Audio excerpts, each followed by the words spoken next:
आजपासून देशभरामध्ये धूमधडाक्यात नवरात्र उत्सवाला सुरुवात झालेली आहे। सध्या आपण मुंबईमधल्या जागृत असलेल्या महालक्ष्मी मंदिरामध्ये आहोत आणि नवरात्र उत्सवाच्या पहिल्याच दिवशी आपण पाहू शकतो की देवीच्या दर्शनाकरता मोठ्या संख्येने भाविक जे आहे ते मुंबईच्या महालक्ष्मी मंदिरामध्ये दर्शनाकरता येताना आपल्याला पाहायला मिळत आहेत। आजपासून घटस्थापना आहे, पुढील 9 दिवस देवीची उपासना जी आहे ती भाविकांकडनं केली जाणार आहे आणि त्याकरता आज पहिल्याच दिवशी मुंबईच्या जागृत अशा महालक्ष्मीच्या मंदिरामध्ये दर्शन घेण्याकरता मोठ्या संख्येने भाविक जे आहेत ते आता या मंदिरामध्ये दाखल होताना आपल्याला पाहायला मिळत आहेत। मंदिर प्रशासनाकडनं देखील भाविकांची योग्य ती व्यवस्था जी आहे ती करण्यात आलेली आहे। उन्हाचं प्रमाण मोठ्या प्रमाणात वाढले, त्यामुळे पिण्याच्या पाण्याची सोय असेल, त्याचसोबत शेड असेल, या सगळ्याची व्यवस्था मंदिर प्रशासनाकडनं करण्यात आलेली असल्याचं सध्या आपल्याला पाहायला मिळत आहे। नवरात्री उत्सवाच्या सगळ्यांना मी शुभेच्छा देतो आणि इकडे येणाऱ्या प्रत्येक भाविकासाठी आम्ही अशी सोय केली आहे की उन्हाचा पावसाचा काही त्रास होऊ नये म्हणून शेल्टर बांधलेले आहेत फुटपाथवरती, परत जागा आणि शेल्टरमध्ये पंख्यांची लाईटची सोय आहे जेणेकरून त्यांना काही त्रास होऊ नये। पिण्याच्या पाण्याची सोय केलेली आहे। आमचं एक वैद्यकीय पथक आहे प्रथमोपचार केंद्र, त्याच्यामध्ये आम्ही ORS पण ठेवलेलं आहे जेणेकरून त्रास होऊ नये। परत फळंसुद्धा ठेवलेली आहेत आणि BSTने त्यांच्या स्पेशल बसेस सोडलेल्या आहेत सकाळी 5:30 वाजल्यापासून ते रात्री 10:30-11 वाजेपर्यंत। म्हणजे चांगल्याच त्यांनी फ्रिक्वेन्सी पण चांगली ठेवली आहे बसेस जेणेकरून लोकांची गैरसोय होणार नाही। परत आमचं स्पेशल आम्ही हे केलं आहे, शू रॅक पण बनवलेलं आहे लोकांना, म्हणजे चप्पल वगैरे ठेवण्यासाठी आम्ही एक वेगळी जागा नियोजित केली आहे, तिथे लोक येऊन चप्पल वगैरे ठेवतात जेणेकरून काय त्रास होईल त्यांना।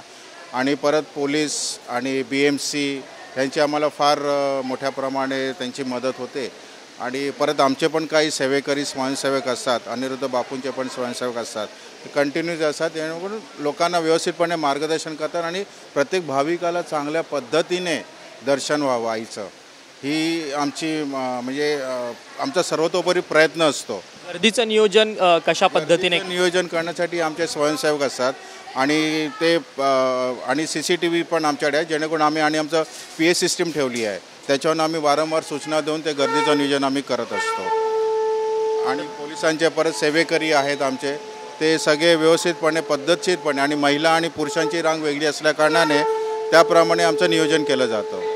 खरं तर धन्यवाद, तुम्ही आमच्याशी बातचीत केली। आपण पाहिलं की नवरात्रोत्सवाचा पहिला दिवस आहे आणि महालक्ष्मीच्या मंदिरात भाविकांनी देवीच्या दर्शनाकरता गर्दी केलेल्याचं पाहायला मिळतात, परंतु गर्दी झाली असली तरी गर्दीचं नियोजन मात्र मंदिर प्रशासनाकडनं व्यवस्थित पद्धतीने करण्यात आलेलं आहे। आणि त्याचसोबतच ऊन पाऊस वारा या सगळ्या संदर्भात भाविकांना वाचवण्यासाठी त्यांना काय सोयीसुविधा देण्यात येणार या सगळ्या संदर्भाची माहिती देखील आपल्याला विश्वस्तांनी दिलेली आहे। आणि त्याचसोबतच पुढचे 9 दिवस नवरात्रीचे खरं तर मंदिरामध्ये वेगवेगळे विविध कार्यक्रम जे आहेत ते घेतले जातील अशी माहिती जी आहे ती मंदिर विश्वस्तांनी आपल्यासोबत बोलताना दिलेली आहे। व्हिडिओ जर्नलिस्ट सिद्धेश नाईकसह अक्षय मंकणी, TV9 मराठी, मुंबई।